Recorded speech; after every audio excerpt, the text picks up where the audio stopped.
children to show me the light, singing hallelujah, brother, how about you? Yeah, we got a holy scriptures here that prove us to be right in believing out loud. This is KEVT, Sahuarita, Tucson, 1210 a.m. Welcome back to the Jake Feinberg Show. This is the ongoing true story of real music made by real musicians. Lessons in leadership, love, life, and lineage. A major portion of my show has been devoted to rhythm sections for Dizzy Gillespie, Miles Davis, and Jerry Garcia. I've interviewed Chuck Rainey and Bernard Purdy and Kenneth Spider Rice, who held down Motown along with Ed Green and those crusaders like Wilton Felder and Joe Sample. I feel like I have been doing a reasonably good job, but recently the rhythm section, a name given to them by James Taylor, has been in my frontal lobe. My guest today is the bassist with the rhythm section. He brought his sense of elasticity to the group, locking the groove no matter how much glad bashing is going on around him.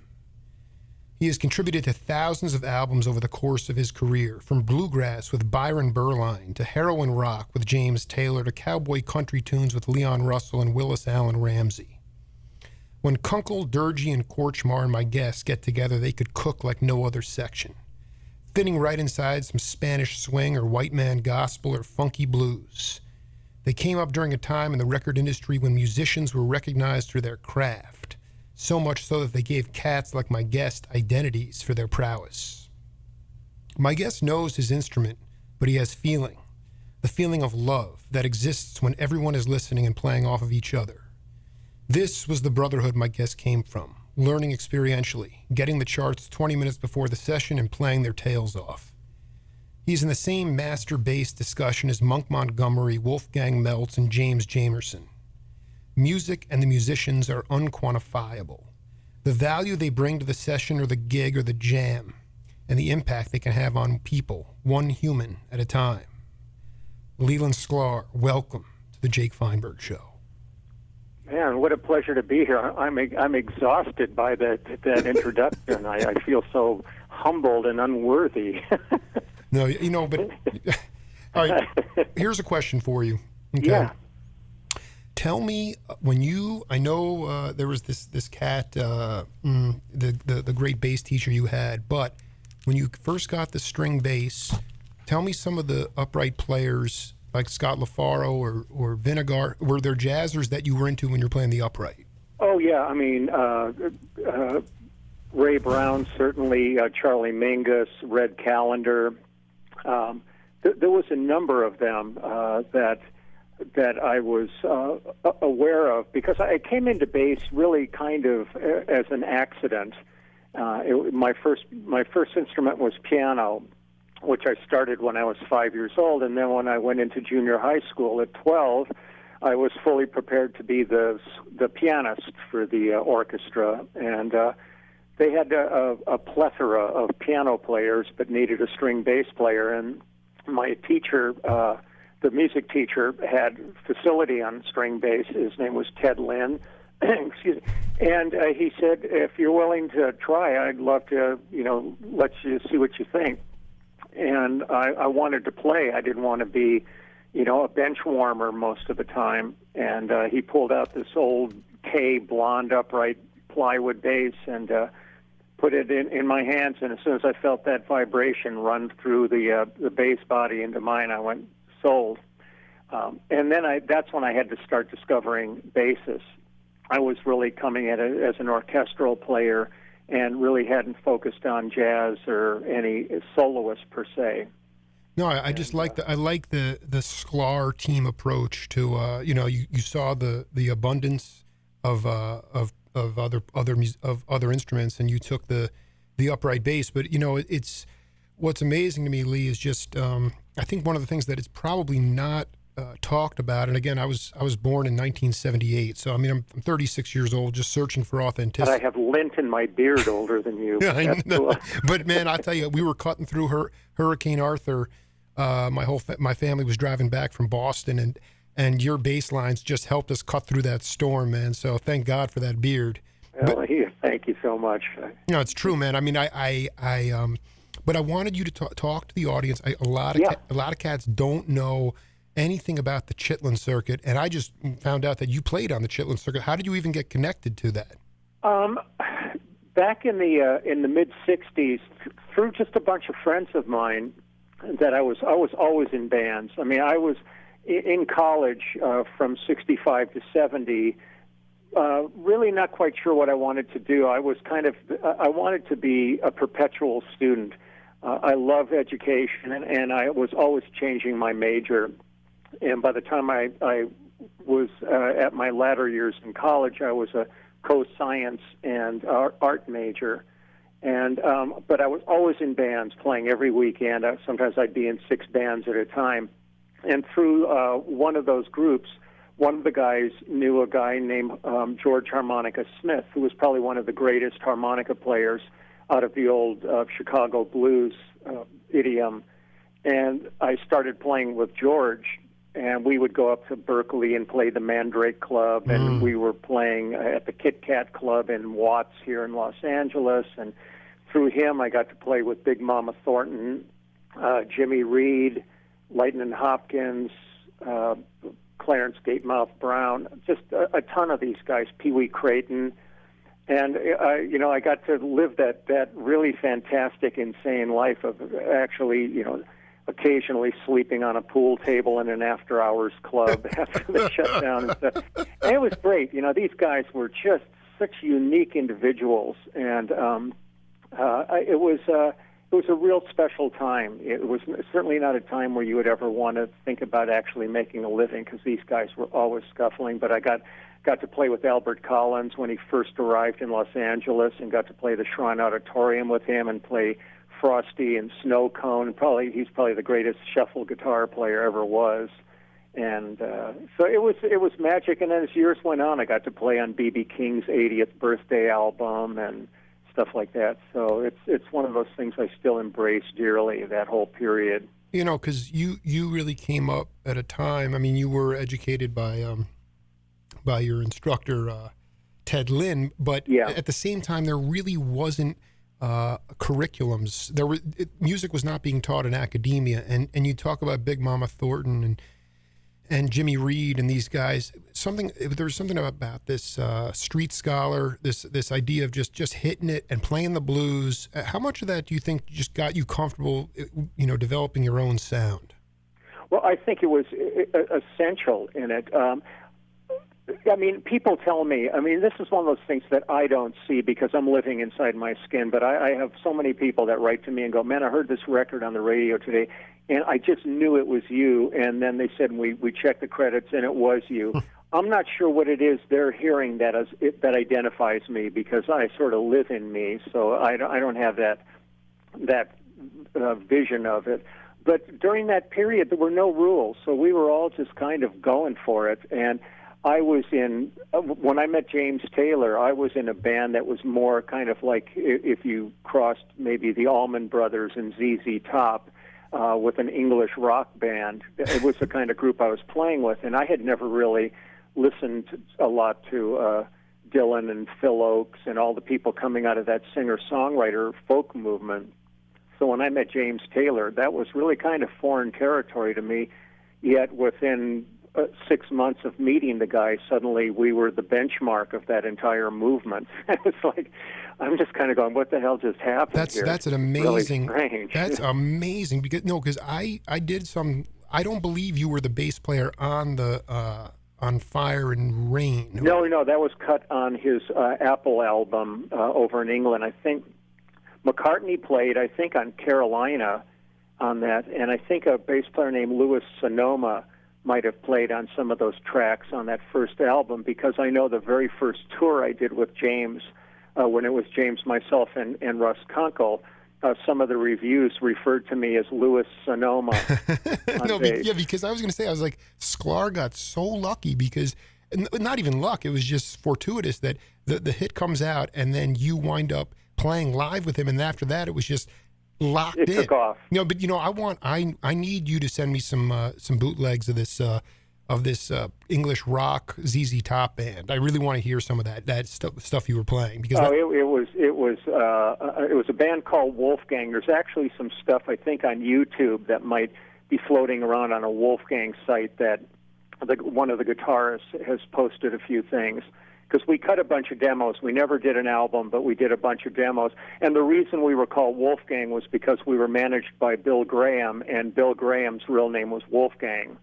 Wow. Wow. You were managed by Graham. Yeah. It all. And the very first gig we ever played, we had never been on stage before. We had only rehearsed. The first gig we ever played was at Winterland, opening for Zeppelin. Oh my. This is... That was around 1968. So, it was pretty magical times. But everybody was kind of writing basically they were writing the libretto of our lives at that point. There was no rules, and the Wrecking Crew was still the dominant force in the recording studio, all those guys. And I was in a band in 1967 being produced by Mike Post, who went on to write. He was the musical director for the Andy Williams show and had just done Classical Gas with Mason Williams. And he was producing our band, and I had never been in a studio before, and I'm looking through the glass, and it was all the Wrecking Crew guys. This was in 1967, and I was completely in awe of it, and by 1970, I was working with those guys on a daily basis. So it's an amazing, turbulent, almost like a hurricane of experience during that period of like mid-60s to late 70s was really astounding. And I was just blessed to be in the right place at the right time and have enough facility that when the opportunity came along, I had whatever goods were needed to not let me be a one-hit wonder. 520-750-7456 if you want to be part of the Jake Feinberg Show, talking to one of my idols, a guy that was his career was well underway even when I was coming out of the womb. But Lee Sklar, I wanted to play you a track. I listened to this with my younger daughter almost every day, and this is what put me on the path to find you. So settle in, and cool. And we'll come back and we'll talk about it. I'm here.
Before progressive music came into form, the section was doing that before labels ever came into being. I mean, that is just phenomenal, man.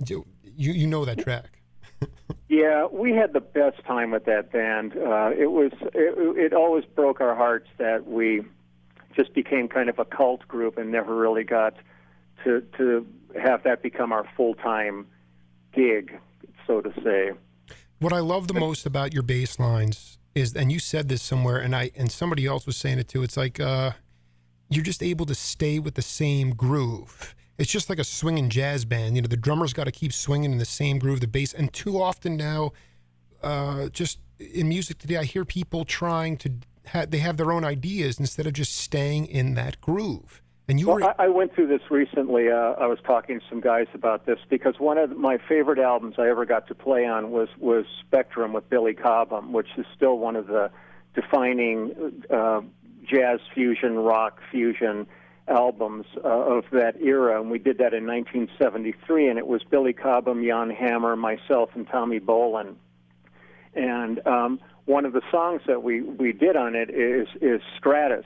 And the bass line on the thing is just, I'm just going da da da da da da da da da da da da da da da over and over and over. And every time I see anybody on YouTube, because a million bands have covered it, the guys don't have the patience to sit on the groove, so they start playing it, and then they start throwing all kinds of stuff in, and the next thing you know, the guy's like blowing a solo where the groove is supposed to be. And to me, the thing that made the thing so successful is the hypnotic aspect of it, that it didn't go anywhere, that it just sat there for this whole thing while all of this blowing is going on around it. You're the engine of the train that's dragging it through the countryside. And it always amazes me that guys get real frustrated by that they can't seem to just hunker down. And I mean, certainly if I have to really blow, I would do it. But I really let the song dictate to me what it is that I need to do to justify being there. And sometimes if it's the simplest, if I'm working with Reba McEntire or somebody and it's a real simple ballad and it's just whole notes and half notes, I'm really content to play whole notes and half notes if that's what the song needs for that support. To me, that's what it's all about. Why in your mind, I think you're a good person to ask, is why is there a need now to have almost a saturation of expression? Why do you need to add simplicity brought out the hypnotic? I mean, when I listen to that every day, my daughter's like 2 years old, and we just rock back and forth. That whole side of that album is so insane. Kunkel is on fire. Everybody is on fire. Yeah, and it's not. And you guys aren't trying to do backstands on one hand, and it's just about simple rhythmic stuff, and to me, my favorite thing is if you're sitting in a studio or on a stage and you look out and you just see people's eyes closed and their heads moving, you've done your job well. It's like this is all really just touching humanity. And a lot of guys now, everything's so much has become chops driven. And I remember I was doing a round table with John Patitucci, and we were sitting there laughing about it, going, we call it NAMM show chops, because you get these guys that spend all the year learning all this complicated stuff so they can sit in a booth at the NAMM show and show off all of their chops, but they're not going to work the rest of the year unless it's their own project, because nobody really needs that stuff. And it's not a condemnation. I think as much chops as you have is only going to really enhance you as a musician. But you really have to listen to the song and let it tell you what you need. And as a bassist, I really firmly believe in my job description, which is really holding the bottom end down. Like when I see a lot of bass players, and I'm suddenly going, God, that band could use a bass player, because the bass player is like at the top of the neck just doing all kinds of like arpeggios and all kinds of licks and stuff. And I'm going, but the bottom end isn't there, and you are the conduit between the drums and the melodic aspect of the song, and you have to do all these little things that cohesively bring all of that together. And when you leave that range, you've kind of left a hole. I remember Hal Blaine told me a story about this, because Hal's still one of my favorite drummers that has ever lived. And Hal went down to San Diego to play a gig, and there was a young bass player on the gig, and this guy pulled out all the stops and just wailed. And afterwards he came up to Hal kind of gloating and said, "So, man, what do you think?" And Hal looked at him and said, "I think we need a bass player." But I really believe in that. Your job description really is a fundamental instrument. So I approach it that way. I have total admiration, though, when I sit and I watch, like Jocko play. I had seen Jocko play, and I just saw Victor Wooten playing up in Seattle. And guys like that are so humbling as a musician to watch. I mean, their facility is so staggering, and their taste is so staggering. And they mix that marriage really beautifully of having those moments where they're being amazingly expressive, and then they can just pull it back and just anchor the whole bottom end down. And that's the kind of player I really admire. Well, we got another track here, Lee, I wanted to play, and then I got some interesting questions. So settle in, we'll come back. I'm right here.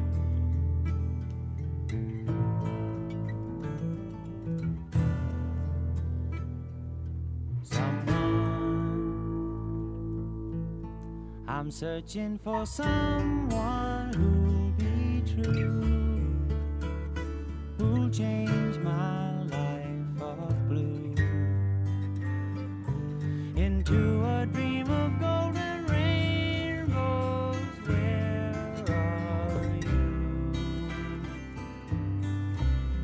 It seems I've been searching more than just one lifetime. My heart is a magnet, all for you. I'll know you when I see you. Within my heart is carved a sculpture of your love. Life is worth less than nothing without love. Love is the force from which all beings live.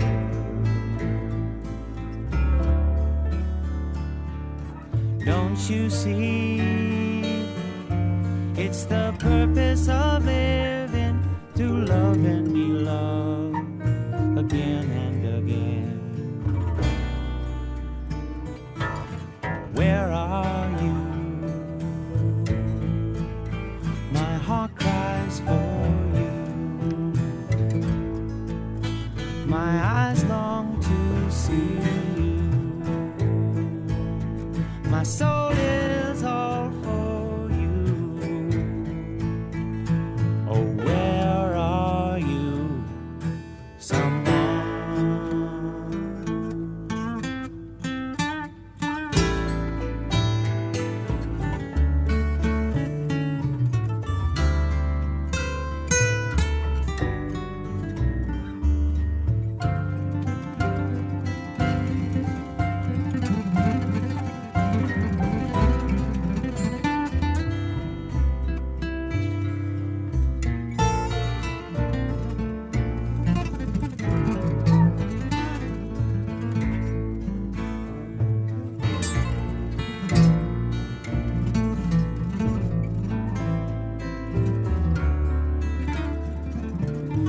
You see, it's the purpose of living, to love and be loved again and again. Where are you? My heart cries for you. My eyes long to see you.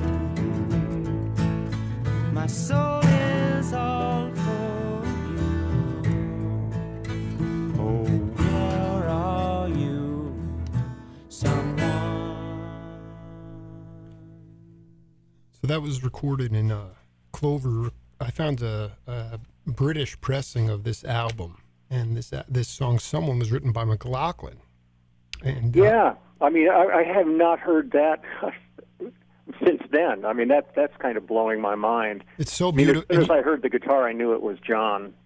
I wanted to ask you, you're playing, I'm trying to figure this out. This liner note says Leland Sklar on guitar 1, Earthwood, parentheses. Oh, Guitarone. Guitarone. So can you, what is it? Yeah, it was Earthwood. It made a kind of a bass that was an acoustic bass that looked kind of like a Mexican guitarone. The body was about a foot deep on it, and I used it on that, and I used that also on "Don't Let Me Be Lonely Tonight." A guitarone. I love. So I mean, because I felt like I was listening and hearing a lower bass. It's just a real fat acoustic sounding bass. It's a real sweet instrument. Actually, I ended up selling it a number of years ago just because I really wasn't getting any use for it. And I'm not a instrument collector per se. I only really keep what I use because it's really unfair to an instrument to sit in a closet. They're meant to be played. So, if I'm not using something, I try to move it on to another life so it can enjoy being played. I'm curious because when you was that the first time you met McLaughlin when you went back to England to record with him? No, because Clover was in Hollywood. Clover was in Hollywood. Yeah, Clover Studios are in Hollywood. That was where we did our section albums. That's where we did the Sedaka's back when we did Laughter in the Rain and all the Neil Sedaka records. Valerie Carter when she was in Howdy Moon. We practically lived in that studio, and so that was down on Sunset and right near Sunset and Vine. I was going to say Santa Monica and Vine in Hollywood. We were talking before about the NAMM show Chops, but yeah, wasn't there something to be said, Lee? I mean, okay, so you open Winterland for Zeppelin, you wind up with Taylor, you're playing the sessions. You could go out at night and basically play for free because you were making good dough. And isn't it part of the issue is a supply and demand thing? There are no live venues to play music, hence people are more insecure and they don't have a lot of opportunities to get comfortable with their own sound. What do you say to that? Yeah, I totally agree. And not only get comfortable with their sound, but even craft a sound. Right. Because back certainly in the 60s, there were so many clubs in Los Angeles, from Pandora's Box to the Sea Witch to the Golden Bear, Gazzari's, the Whiskey. I mean, there were tons of them. The Experience was one of the main clubs we used to hang out at. I mean, I would see Jimi Hendrix would come in and play. The Who would come in and play. And I used to carry a bass in with me because I couldn't afford a case, so I had a bass with a cord and a strap wrapped around it and got to sit in with people.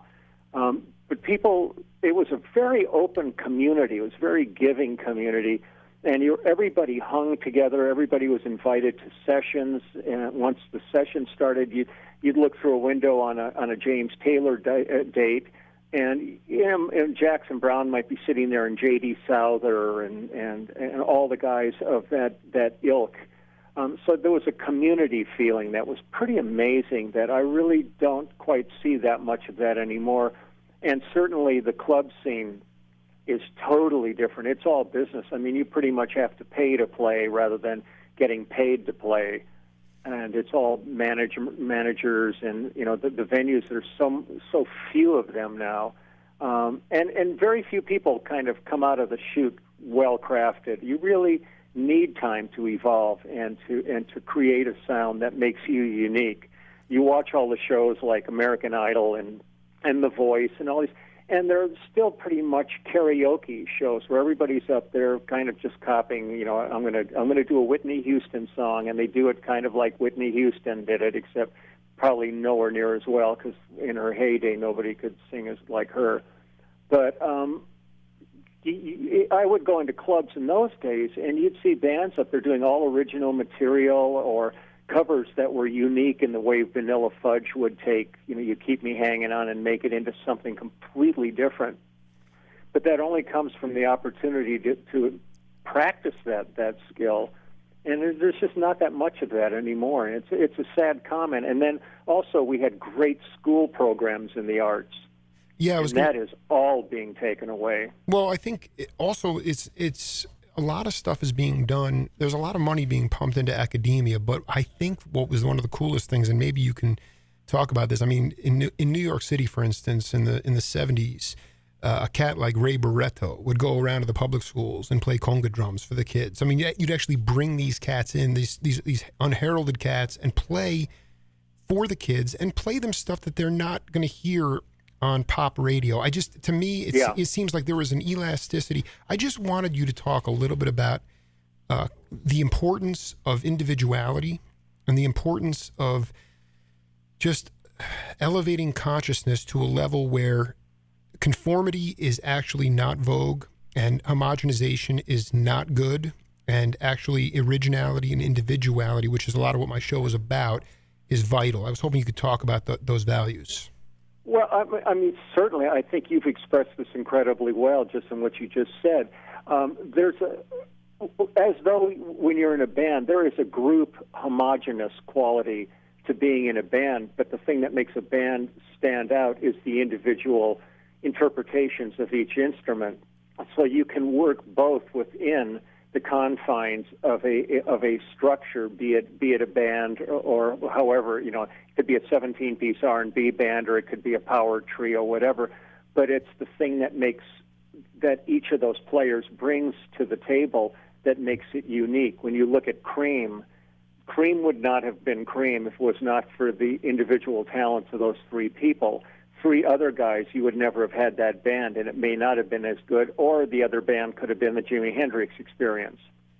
So it really comes down to the individual qualities that are brought to a collective situation, to me at least, and that's where it shines. You have a certain structure that you are going to write to and conform to within your band. But it's the unique ability of each person, be it a guitarist, bass player, drummer, keyboards, vocalist, whatever you're bringing to the table, that makes that next notch up, that raises the bar.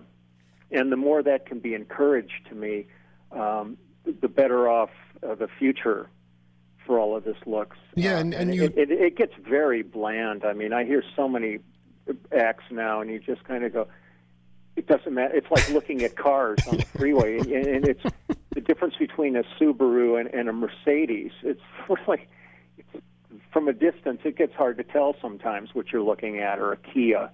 No, I mean, also it just seems like, I don't know, I mean, I'm telling you, in the pocket, you listen to those songs, and I mean, James wasn't really, obviously he's a world-renowned musician, but these guys, he wore his heart on his sleeve. He wasn't really upset or afraid to talk about his addictions or, he already, that kind of mindset, that cynicism and that ego. I mean, in many ways, all the guys, all the black jazzers that I talked to, I mean, they always understood that the music was above any one person. And absolutely. But that concept, now you see cats getting up there and just, going off on solos, and it's kind of like it's not the kind of melodic improvisation that where everybody's clearly listening, which is what the rhythm section, which is what you guys epitomized. I mean, it's you guys are filling in spaces along the way. It's like a puzzle, and what you just talked about, individuals bringing their own unique qualities and then fusing it. Did that happen right away with Durgee and Korchmar and Kunkel? I mean, I'm totally... It's amazing. Everybody had huge ears and listened to each other intently and really respected each other's space. So it was one of these things, it really didn't take long to evolve. And actually the way the section really came together was when we were out on one of James Taylor's tours.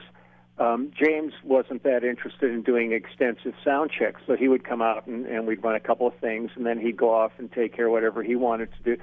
And we would just sit and jam. And one night, Peter Asher, who managed James, he had one of his people he was associated with was a guy named Nat Weiss, who was instrumental in getting the Beatles to America with Brian Epstein, and Nat managed Mahavishnu Orchestra, which is how I got to know Billy Cobb. I mean, it's convoluted, but one night he called, I think, a couple of us to his room on the road, and he said, I want you guys to hear something. Tell me what you think. And he played us this cassette, and we went, man, that's great. What's that? And he goes, that was you guys at Soundcheck today. Unbelievable. And we were just goofing around having fun, and he said, you guys should really get serious about this and really think about what you guys are capable of doing. And so for us, it was a dance that we kind of cultivated working with James and Jackson Browne and other artists out here during that period that was kind of unspoken. It just sort of everybody fell into this thing and really had ears big enough and egos small enough to meld together in this really unique way. And It was a really special time. I mean, it's really hard for me to express what went on there, but there was almost very little discussion when we would play. Everybody just would play. There was no. You might stop for a second and say, "What was that lick? Let me hear that again," and try to catch something. But there was a symbiotic relationship that everybody had that was one of the most organic, natural things I've ever been involved in. You said something I read. It was beautiful. How much today is the editing that makes it sound so slick and perfect, as opposed to being when you were coming up and just you had to hit it, you had to swing, and you had to play your tail off to do it. You had. I really find this, especially with vocalists, at this point when we're doing projects and you see a guy or a girl come in and they're sitting there doing, like 30 vocals, and then they're going to sit and comp this whole thing together and then run it through auto-tune and then do some correcting. And if it's really not good enough, they'll bring in a studio singer to ghost some of it just to make it sound a little bit better, as though it's... And I think, man, when James would walk in a studio back in those days, Taylor or Jackson Browne or Linda Ronstadt, you put a mic in front of them and they sing it top to bottom. It would be incredible. There might be a fix or two every once in a while, but for the most part, their gig was as a musician, and it wasn't all of this hiring a second engineer who's going to take all of the tracks after you're finished cutting them and sit there and tweak them. I mean, it's the same as people sitting in an office at Glamour magazine and airbrushing and photoshopping people. That is not the person that's on the cover. What's on the cover is this kind of phony facade of what that person actually is. And so much of the music now, I've heard a lot of things I've worked on when we originally cut them, and by the time I hear it, it's almost unrecognizable by the amount of work that's been done to enhance it. And you go, you shouldn't have to do that. When Sinatra walked in the studio, Perry Como, or any of these guys, they put a mic in front of them and one or two passes, but it was done. And they walked out and they had a finished vocal. Well, let's... And it was pride. It was also pride. You're a professional. Let's get to another track of music here, and then we'll come back and talk about it. That was the pinnacle of Stratus right there. Greatest guitar players that ever lived. No, but I mean, I'm so psyched. I mean, I've seen it in print, but this was in my own little fantasy world as I danced to the Forward Motion album. I say, when I heard that Bolero track that we played earlier, I said, somehow Billy must have heard this album and said, I think Sklar is going to be a perfect fit for Spectrum. But then I read that, in fact, Stanley Clarke was in there. It was too many people getting in the way. Why don't you tell the story on live radio about how you became part of Billy Cobham's Spectrum album? Well, the section had just been on tour with Mahavishnu Orchestra. We were the opening act, and I forget how long we were out, like 6 weeks with those guys. I spent most of the 6 weeks trying to figure out where one was, because they would push time all over the place like there was no tomorrow. But we would sit with our jaws hanging open every night watching their set. Well, Billy called me up and he said that he got a record deal and he wanted to know if I could come to New York to work on his album. And I said, geez, are you kidding? I would love to. And pretty much, other than 2 tracks that were done with a big band on there, and Ron Carter played bass on those 2 tracks, all the rest of the tracks we did in 2 days. For us, the whole album took 2 days. And it's pretty much 1 or 2 takes of each track, and they were all cut live. There's no overdubs, no fixes. And as a matter of fact, I think there's a track called Taurian Matador, and Jan Hammer and Tommy Bolin trade licks back and forth. And at one point, if you're listening to the record, you hear Tommy bending up to a lick going, and you hear, and he broke his E string in the middle of his solo, and he just went right on playing, finished the whole thing, played the head, and finished the song, and they never went in and fixed it, so the broken string is on the album. It was all just brutal energy. But when I went out for a 30th anniversary with Billy, and we did, it was me and Billy, and Gary Husband and Dean Brown went out because Tommy Bolin died a few years after we did that album, which I had known Tommy since he was in a band called Zephyr, and when I was in Wolfgang, we did work together because our L.A. manager managed both of us, so we worked together, and we would go out and open for War and groups like that. And so I'd known Tommy a long time, and I had no idea he was going to be the guitar player. When I walked into Electric Ladyland, there he was. And it was like old home week. And I really think also one of the reasons that album has stood the test of time so well and is still so well thought of was Tommy and I really were rock players. I was not a fusion jazz player. And it was that kind of amalgamation of Billy and Jan bringing their kind of jazz fusion and Tommy and I bringing our kind of rock fusion aspect to it. So it took on a whole other vibe rather than like Headhunters and Mahavishnu and Return to Forever and all the groups that were going in that period where all the guys were like jazz fusion guys. You just nailed it. All those cats were jazzers. But Billy, I've had a chance to interview Billy twice, and somehow I never asked him about his relationship with Leland Sklar, because I was like, normally the drummer's job is to hold it down, but Billy's exploding over the top, and it was almost like your job to hold it down. It's the most terrifying seat when you play with him, because you're like a storm chaser in the eye of a hurricane. There's a calm in that middle, but stuff's going on around you that's just devastating. Yeah, but that beard is able to keep you anchored, you know. But there's a certain buffering quality to it.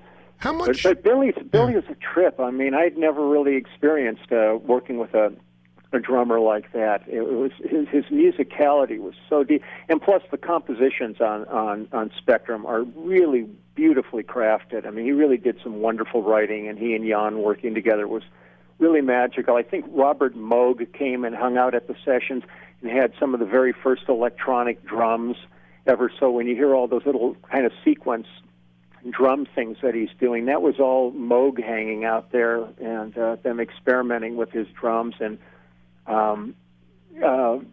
it was just insane because it went by so fast.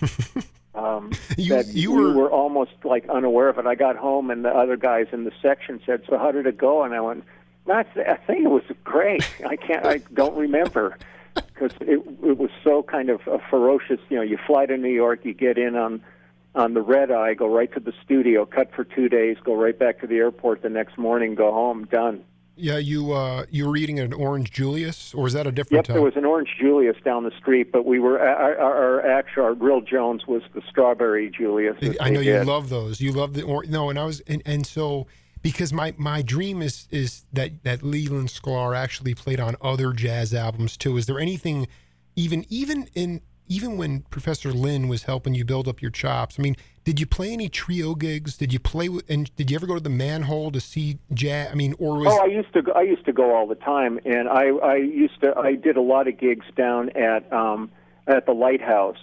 Really? Which was but they were all jazz gigs. So I was playing upright with a couple other guys from high school, and I was just, I was really just too young. Like, one of the nice things about being able to grow a beard when you're young is every summer I would grow a beard so I could go play adult clubs, so I wouldn't get carded. And I just interviewed Howard Rumsey. He's 97 years old. Oh, geez, he's still alive? He's hanging, man. And he told me this incredible story about when Miles first came out to the Lighthouse. He actually stayed with him for a week. I just can't. Leland, I want to, because this is uncharted. So you're telling me with your buddies, you went and played stone jazz gigs at the Lighthouse when you were in high school? Oh yeah, I mean, I remember hanging out upstairs with Howard, and he was trying to give me life lessons. Up there, it was before Concerts by the Sea, and we used to go to Dante's and Shelley's Manhole and all those clubs. But Lighthouse certainly was the preeminent jazz club. And the hard part was just getting into a lot of these places, depending on how strict they were going to be with carding, and to see if you were old enough. So I would kind of just grow an iron jaw or something just to try to look a little bit older. and then be able to go play these places. I've never drank or done drugs, so it was never an issue with me, like suddenly being underage at the bar or anything. But I certainly got to see some amazing musicians and just tried to be a sponge and take it all in. How did you? I love the fact that I talked to McLaughlin about. He walked me through the idea of altering consciousness without chemicals. A very difficult thing to do, but you were not part of the drug scene, and that was a huge. I mean, the music we're playing from that pocket of time. There's a lot of experimentation. I talk to the audience a little bit about. Not within the section, but on other gigs, when there were some cats that you must have played with that were just incredible when they were all strung out. Oh, yeah. I mean, it's a real difficult call. I've never been judgmental about it, like just because I didn't get high, I never put down on people who did. I mean, I figure this is your call. I said, just don't do anything so stupid where you're going to go out and hurt anybody else. If you want to hurt yourself, it's your call. But really, kind of very early on, I was in a band, and the lead singer died of a meth overdose.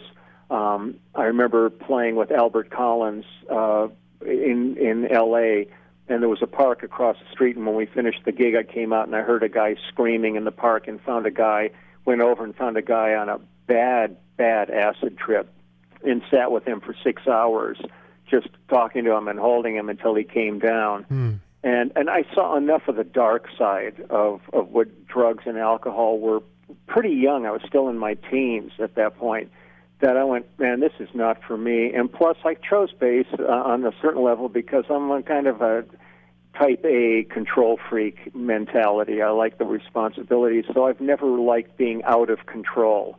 So I was always a designated driver that got everybody home from the gig and stuff like that.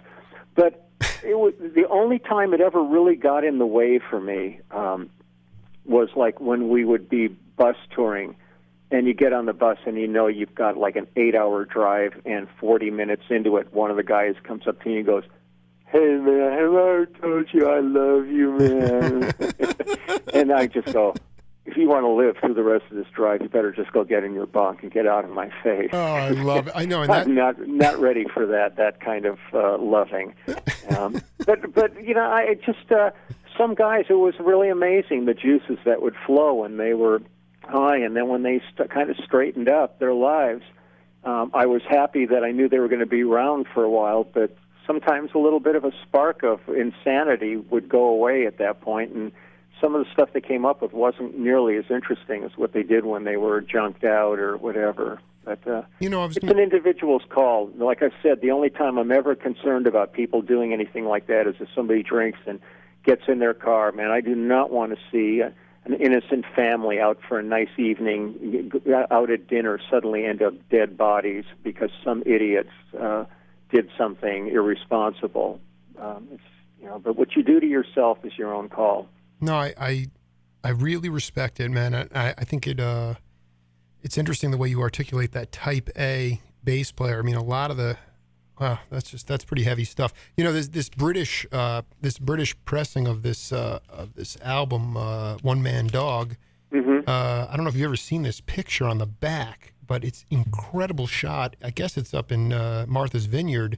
Durgee's got on the Fender Rhodes. Korchmar's got a bowl of oatmeal. Oh, in the house? Korchmar's leaning back in a rocking chair. Kunkel's got a glass of orange juice on the conga drums, and you're playing bass right next to James. I mean, you guys are sitting in a loft. I mean, that was James's house on Martha's Vineyard, and Peter, we rented a 16-track machine, brought it in, and Peter Asher and Jock McLean, who was our road manager, engineered it. We did all that stuff sitting in James's, it was the living room. But the house was like a bare bone wood house. And Mona, his pig, would walk through the house and stuff. It was nuts. It was great, though. But yeah, we were all just sitting there playing together. You know, that's the beauty. And I'll tell you one scenario on there. There's a song on there, Money Machine. I think that's on. No, that's on In the Pocket, and we money. Yeah, yeah. No, that's one of those.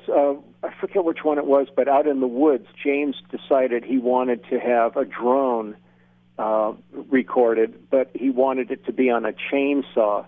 And so they set some mics up out in the woods outside of the house, and he went out there with a tuner, and he revved up the chainsaw till it got to the note he wanted, and just held it. And we're all sitting up there looking out, and we see all this blue smoke, and we suddenly hear, bam! It blew up the chainsaw, revving it so high to do that. But we got enough of it where we were able to put it on the record.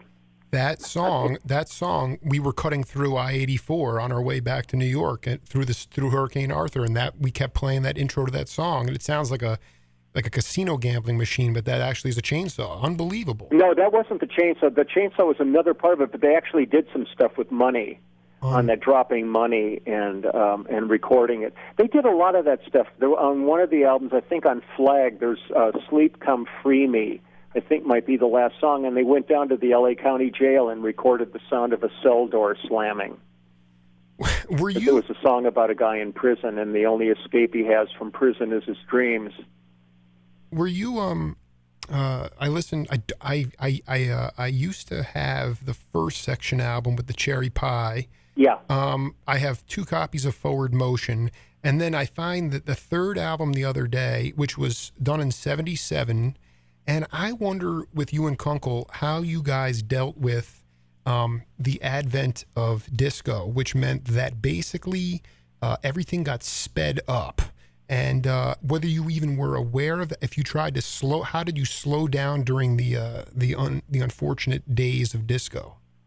You know, the thing is, I loved that period. I worked my ass off during that period. I played on some of the Village People stuff. I played on It's Raining Men with the Weather Girls. I did a bunch of Giorgio Moroder stuff. I played on Cat People with Bowie. No, I worked a lot. Every time I'd walk in and I'd see octaves written on a chart, I knew what we were doing. We did some Donna Summer stuff. I loved that period myself. It really didn't have an effect. I've been really blessed, man. I've kind of cruised through decade after decade, not having to dramatically change what I do, and for some reason, what I do is generic enough where it fits almost everything. And so I during that whole period, I stayed pretty busy. Plus, when the studio would slow down, I've never not been on the road. I mean, I've been on the road every year since 1970. I've done some kind of touring. So there was a lot of times when maybe the LA studio scene might have slowed down a little bit, but I always had touring to fall back on and live gigs. So it was never a dramatic, like all of a sudden you went from working your butt off to like nothing. Right. No, and you were very good at realizing that, because I think people could easily get into a rut. I mean, I guess like with, I mean, you guys never had to sweat it because there were still the real artists that wanted to have a real drummer, but maybe I couldn't think of anyone better to, the electronic drum track. I mean, the idea that all of a sudden a computer took over for a human being. It was hard for especially drummers when the Lin machines came along and all this, and people started programming a lot of stuff. I mean, bass was being programmed, everything was being programmed. It was a different kind of period, but I always kind of looked at it. I never got really too uptight about it, because to me, there's a certain stench that comes with desperation. And I just always kind of went, whatever it's going to be, it's going to be. I always thought, hey, I'm lucky I got this far along, and if it suddenly ended now, I'd figure something else out to do. So I never made myself completely crazy over it. And there was enough legitimate touring and enough legitimate albums musically being done, even though I don't consider disco or any of those kind of things illegitimate. It's just stylistically things change, and sometimes the technology would change along with that. In the same way, going from analog to digital was a quantum change, and not necessarily for the better overall. I mean, certain aspects were facilitated much easier recording, and other parts of it they lost a great deal in the process. But I've always just tried to stay focused and keep moving forward, and also I've always tried to be kind of a diversified chameleon, where I can go one day and be doing a country record with Clint Black, and then the next day I'm doing some, kind of teeny bopper project, and the next day I'm doing a Schillings Spice commercial, and then a movie call, and things like that. So I try to leave the berth as wide open as I can. Yeah, I don't... Kind of the hardest part for me of all this stuff was, like, when I would be in the studio working with some young artists, in their 20s, like when I was working with Vanessa Carlton when we did her record 1,000 Miles. I'm sitting there with these young artists that are tweeting with all their friends, and I'm sitting there going through my Medicare supplements and my pension plan. It's like, what's wrong with this picture? Oh, my God. I was going to say that it's great because I oftentimes go back to like Bill Monroe or the Appalachia. You had to grow up. You had to grow up in regional music to know it. And then I find this Byron Berline album from '88, and it's straight bluegrass, burning bluegrass. And who's on bass but Leland Sklar? I love that, man. Byron was like such a beautiful, beautiful musician, and Herb Peterson, all those guys that were on that stuff were just monsters.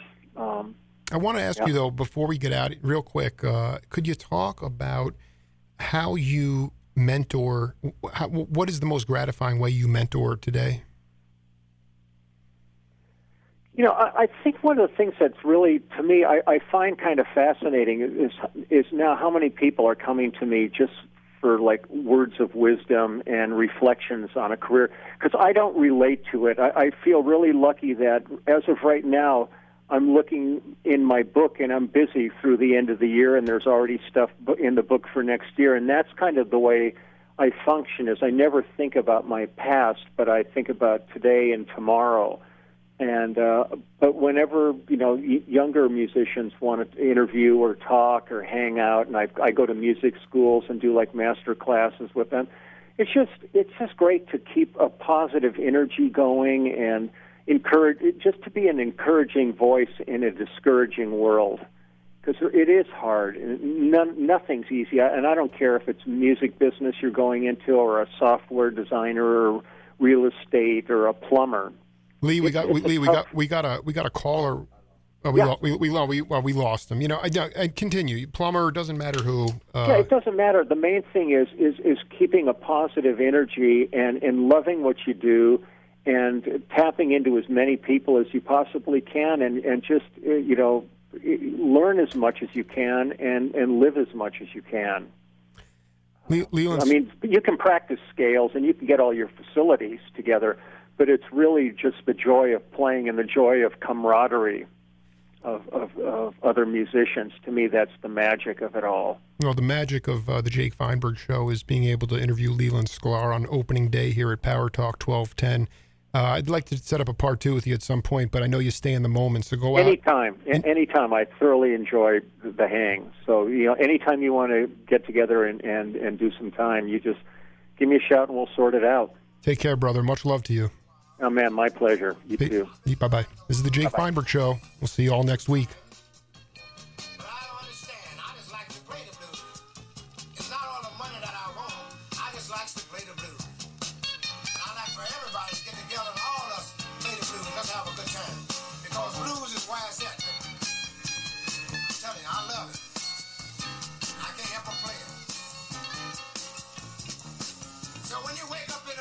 You're a gig. And ain't got no money or no gig.